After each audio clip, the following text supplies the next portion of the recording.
Nanakot po ng kaso si Harry Roque. Doon po sa mga tumawag sa kanyang bakla. Hindi, sorry. Joke lang.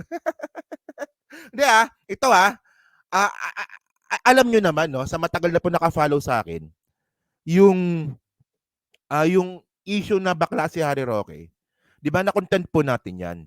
Pero hindi naman natin yan totally sinakyan na kinonfirm natin na si Harry Roque po ay bakla. Siyempre, di ba, may mga may mga connected dots tayo na mga napag-usapan nun na sa dinami-dami ba naman na pwedeng maging aid. Kasi kukwento ko lang, no, sa hindi lang nakakaalam, no. Sa dinami-dami ba naman ng pwedeng maging aid, kasi yung naging dahilan ni Harry Roque kung bakit kailangan niya ng aid is because of medical conditions. May sakit sa puso, masakit yung likod, diabetic. Tapos, imbis na nurse ang tawagin para maging alalay niya, pogi. So, kumalat po yung bali-balita na bakla si Harry Roque. So, ngayon mga kababayan, no, nanakot ngayon si Harry Roque na magdidemanda. Pero hindi tungkol sa bakla. So, ngayon, sabi dito, no, okay. So, sabi dito, no, nakita ko to sa One News. Okay, sabi dito, no, former Duterte spokesman Harry Roque wants legal action. Ayan na, legal action against news outlets that link him to Philippine offshore gaming operator Pogo. Okay. Isipin yung mga kababayan, no, yung mga nagbalita na ang sinabi nga po si Harry Roque po isang sa Pogo, ididemanda niya po. Oh, yan tanong mga kababayan, nagbalita lang naman itong mga news outlet, si Harry Roque naman po is masyadong sensitibo. Nagbalita lang sila. Oh, so sabi, talaga namang hindi bakla si Harry Roque. Isa siyang Serena. Okay, so sabi dito, no. Okay, continue pa natin The news stories were based on fresh details revealed in Wednesday Senate investigation, di ba? The Philippine Amusement and Gaming Corporation Chairman Al Tenco outed Roque as the ex-cabinet official who intervened for the Pogo in Porac, Pampanga that was subsequently raided by the PAOK. Okay. So ngayon mga kababayan, ito po yung mismong post ni Harry Roque. Ay no, nag-iyak-iyak si Harry Roque dito. O magdidemanda daw po siya mga kababayan. Oh. So anong reason? Anong reason? So sabi ni Harry Roque, di ba? Dear editors of Rappler, Inquirer, One News, UNTV, C-News, etc. Di ba? So dami mong didemanda, no? I am writing this address, the recent article published in your newspaper, which falsely reported that PAGCOR Chairman Alejandro Tenco alleged that I lobbied for illegal Pogo operation. This is a complete fabrication and a serious misrepresentation of the facts. Okay. Alam niyo mga kababayan, na content na natin to, no? Tinuro naman talaga siya mga kababayan Tinuro naman talaga siya ng PAGCOR Di ba tumawag pa nga ng 6 na beses? O so lobbying tawag doon. Ano ka ba, Roque? Tanga-tanga naman itong hayop na to. No? So sabi dito, no? I am writing to address the recent article published in your newspaper which falsely reported that PAGCOR Chairman Alejandro Tenco alleged that I lobbied for illegal Pogo operations. This is a complete fabrication and serious... Okay, nabasa ko na pala yan. So sabi dito, during Chairman Tenco's testimony, no such statement was made. On contrary, he confirmed that my interaction with PAGCOR was solely to schedule payment for Lucky South 99. Which held a valid license from PAGCOR. Yan. So ngayon mga kababayan, ewan ko lang no, kung nagtatanga-tangahan lang si Harry Roque or tanga talaga. Di ba? Pakita ko sa inyo yung video mga kababayan. No? Pakita ko sa inyo. Alam ko na panood nyo na tong video na to, pero panoorin ulit natin. Na tinuro po talaga siya ng PAGCOR na naglalobbying. Yung sinabi po ni Tenco, iba yon. Iba yon. Kanina nga sa group chat namin, sabi nila, hala, si Harry Roque magdidemanda. So ang akala ko mga kababayan, yung magdidemanda si Harry Roque, doon sa mga vlogger na tinawag siyang bakla. Ayan, ano ba yan? Si Harry Roque ba to? Tinakong Harry Roque ba yan? Ay! Akala ko mga kababayan, kanina no, sabi hala, lagot kayo, si Harry Roque magdidemanda. Sabing ganon. So yun naman pala, doon pala tungkol lang pala doon sa ano, sa balita ng mainstream media. So ngayon ito yung sinasabi ko sa inyo eh. Okay. So panoorin natin to Ito. Tingnan nyo tingnan nyo Nakakapag-ugnayan kay Attorney Roque. So with your permission po. Yes. Ayan yung nagsasalita dito, si Tenko. So ngayon, si Tenko mga kababayan, pinasa niya sa isang abogada. So dito sinabi ng abogada na si Harry Roque po ay naglalabing.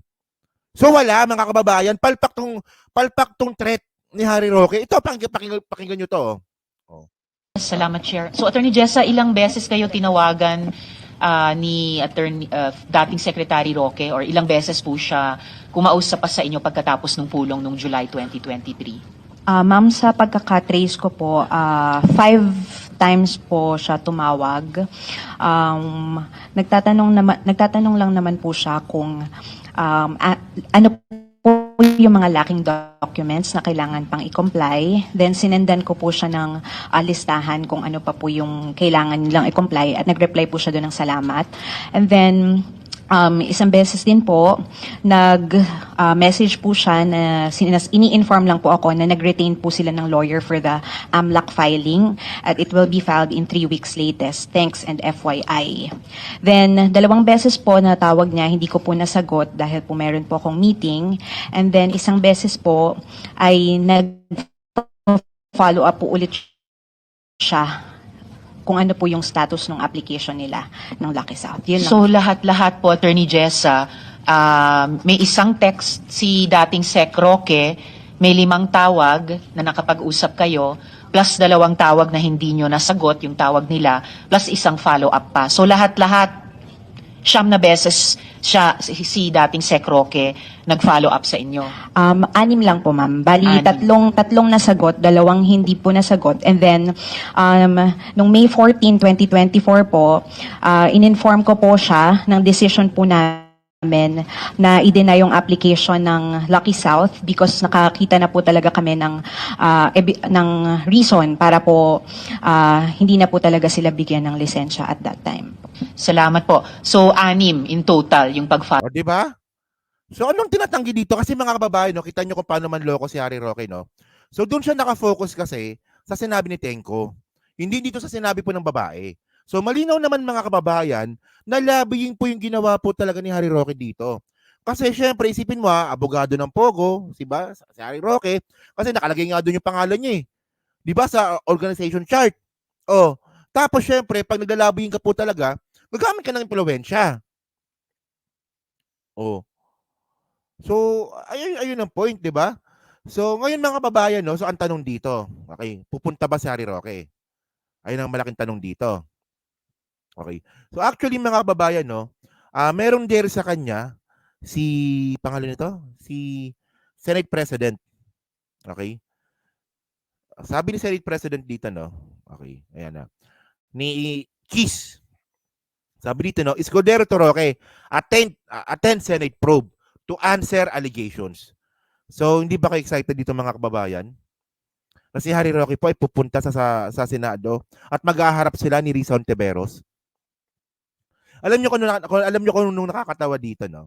Naalala ko kasi mga kababayan, no, nung merong issue si Kibuloy at saka si Risa Hontiveros, 'di ba nag-vlog nag-vlog si Harry Roque noon.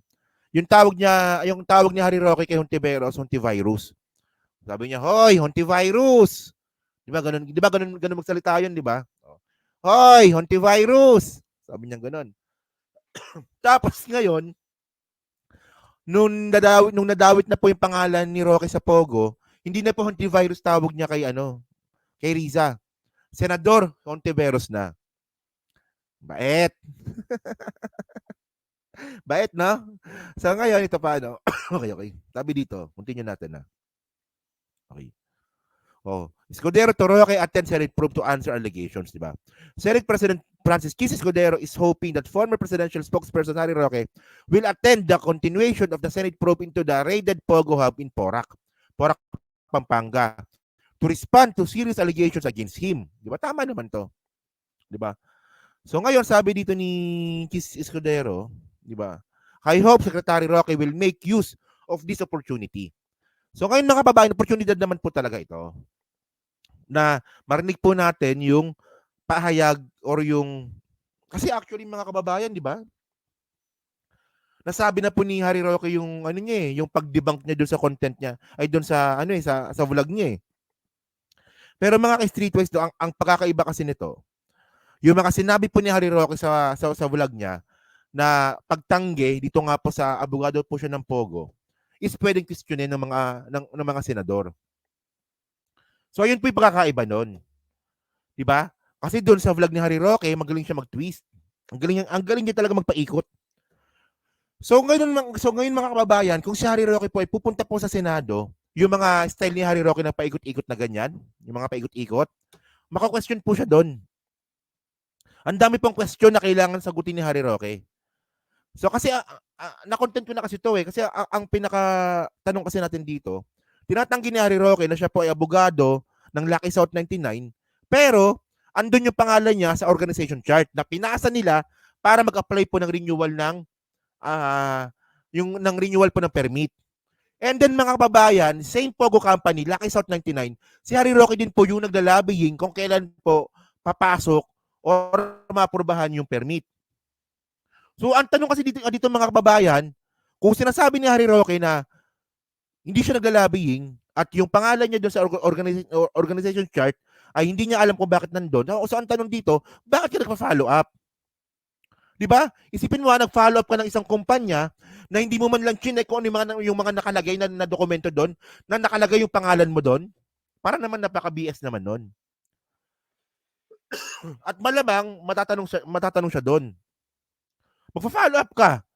'Di ba magfa-follow up ka ng permit tapos hindi mo man lang chinek yung mga papeles doon na yung pangalan mo nandoon.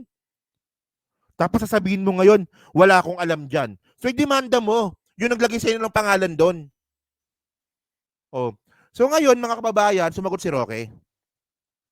'Di ba sumagot si Roque? So sabi ni Harry Roque dito sa Philippine Star. Okay.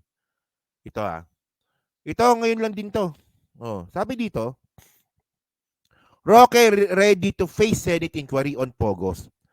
So ang okay, sabi dito basahin lang natin. Sabi dito, accused of facilitating the granting of license of an online gaming operator now being linked to illegal activities, former presidential spokesperson Harry Roque should face the Senate to give his side on the allegations. Senate President Francis Escudero said yesterday.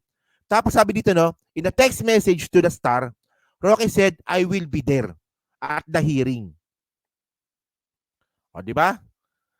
So, ang alam ko po kasi, si Harry Roque po ay isa rin po sa mga nagsusulat sa Philippine Star. Correct me if I'm wrong, pero pagkakalam ko, ganun talaga. So, ngayon, syempre, obligasyon naman ng Philippine Star na tanungin si Harry Roque. So, ang sagot nga po ni Harry Roque, pupunta daw po siya. O, di ba? Panic na sila dahil bawat isa sa kanila, pag di nila ginalingan, apektado, mga pasahod nila dyan. Oo nga, no? Oo nga, no? Si Banat Bay, pasweldo. Di ba? Si Ka Eric, pasweldo. Maganda yung comment na yan, no? So ngayon mga kababayan, so ngayon malinaw dito, mga kababayan. Okay. So malinaw mga ka-streetwise na si Harry Roque po ay pupunta. Sabi niya. So ngayon abangan po natin. And actually mga kababayan, wala pa akong naghahanap ako ng update kung kailan yung sunod na Senate hearing. Wala pa akong makita. Siguro baka schedule pa nila yan. 'Di ba? Okay? So yun mga kababayan, so kayo po ano masabi niyo nga po dito, 'di ba? Sa magdidemanda nga daw po si Harry Roque sa mga vlogger na tumawag sa kanyang bakla o isama mo na si Ballpoint Man doon. Ikaw Ballpoint Man tinawag mong bakla si Harry Roque, didemanda ka daw, lagot ka. Hindi, joke lang. So ngayon ano masabi niyo nga po dito? Sa sinabi nga po ni Harry Roque na magdidemanda daw po siya sa mga media companies na pinilit po yung pangalan niya sa Pogo. Well, malinaw naman mga kababayan na kanina po pinakita ko naman sa inyo yung video na tinuro talaga siya ng abogada na ito naglalabing to, tumawag sa akin 6 na beses. Oh. So anong didemanda mo doon? Ewan ko ba sa inyo. Di ba?